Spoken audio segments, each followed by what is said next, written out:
Howdy, Desert Boy here. I just thought I would get back to you with my range report. Did I make it to the range? I did make it to the range. So the first day I've had this Smith& Wesson M&P Shield Plus. I made it to the range. Um, Here the ranges stay open till about 10. The county range does. It's a very nice one. It's got lights and everything. I think I mentioned it before, but anyway, I was able to make it out there. I had about an hour to spend shooting it. And just for our purposes here, I got this crossbreed mini tuck holster here. We'll just go ahead and pop the mag out. You can see that's an empty mag. Got this other mag over here. It's also empty. And for our purposes, I'll show that the gun is empty. There's no rounds in it. So it is an empty firearm.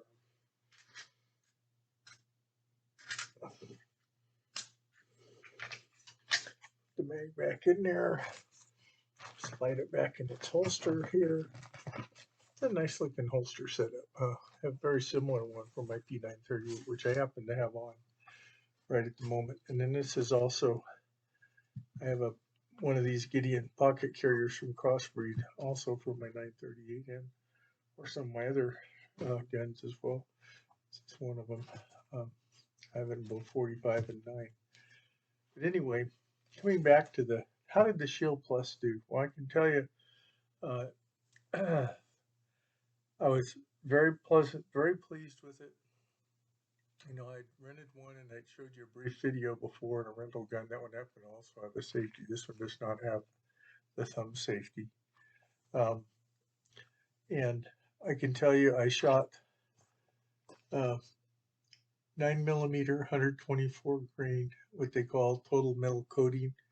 In case you're wondering what that is, that to me, Ammo Inc. has a special name for them. To me, what they look like, which I forgot because I shot one of the entire boxes up. Of course, I didn't have any left. But you tell me, to me, it just looks like it's a full metal jacket with their own brand of, it's basically, as you can see, just a target ammunition. So it's 124 grain though. Got a pretty good deal on this, I felt, compared to sometimes I've been paying $50 for 50 rounds. I got 200 rounds for $120, which was a little better than what I've been paying. So I shot 100 rounds of that in it, and I shot 10 rounds because I had to shoot some self-defense ammo just to see how it performed with it. So I'd have something to compare it to, of course. And of course, it doesn't want to shut. So I shot also Ammo Inc. This was $50 for 50 rounds. 9mm, 115 grain jacketed hollow points. These are supposed to be 1,160 feet per second with 344 foot-pounds. With 1078 at 50 yards and 296. Now, of course, that's probably out of a more than 3.1 inch barrel of the Shield. And then I shot some 9mm jacketed hollow point by Aguila. It's 117 grain jacketed hollow point. So I shot 10 rounds of each of these.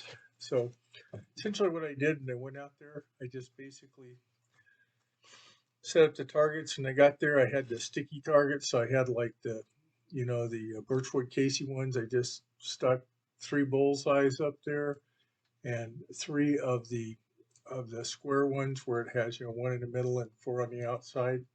So I had 6 targets up there, and I shot 10 rounds with the 10 round magazine. With these guys, I started off, of course, with the total metal coated or jacketed, just regular target ammo. And then I shot 13 rounds into another bullseye. So I do have those photos, and I'll stick them in here probably when I edit this. And then I decided, I needed to kind of check for accuracy. So then I shot each of the um, square targets, right, where I shot, in the middle and then worked my way around the outside till I exhausted the magazine. And then I had a situation where um, I took the round targets, and I did uh, full magazine dump in each one of them, just rapid fire to see what my accuracy was like. Then I came back and I also um, went ahead and shot 5 rounds, with just weak, just single-handed, and then on another target I shot 5 rounds left-handed. Both of them grouped pretty well. In the left-handed one, I had one flyer, but I'm not going to feel bad about that with the gun I'm shooting for the first time. I remember this is my first striker-fired pistol. I haven't fired a striker-fired pistol since I shot the Shield Plus maybe a week or two ago at the range that I rented. And before that, I hadn't really shot one. I think maybe a couple years ago, I shot somebody's Glock when I was at the range. They wanted me to give it a try. It was a 10 millimeter, I think. But other than that, I haven't shot any since I shot my buddy's Glock 19s when I was training years ago. So um, I felt pretty good about it. Accuracy was good. I was really astounded at the accuracy and how little difference there was whether I was using the 10 round magazine or the 13 round magazine. I like three dot sights. You can get them right on target. They're easy to see.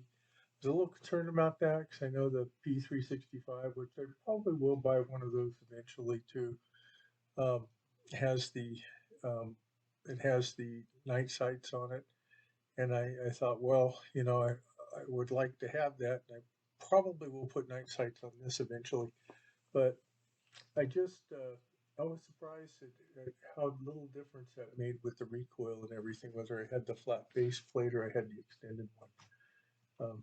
Didn't really seem to matter as far as accuracy goes.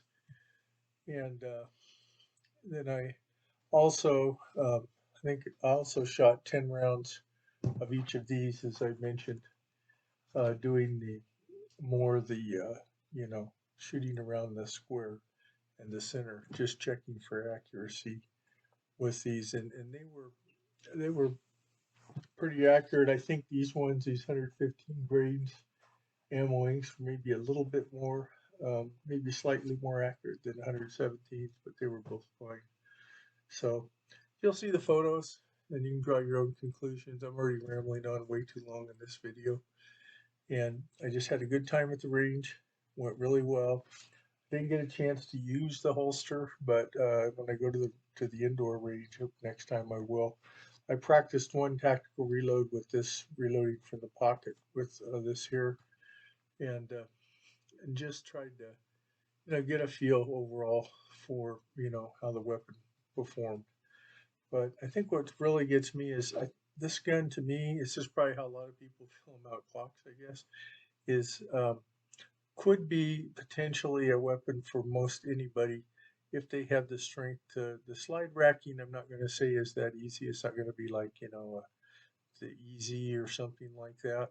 But they can do the slide racking and they get proper training on using a striker fired gun and so forth. And maybe they might prefer the thumb safety model or something like that, whatever they like best, do their own research and things. Remember, these are just my opinions and things I'm sharing. But this kind of gun, it has a nice, really nice grip texture to it to keep the gun in your hand. And that's another part that I really like.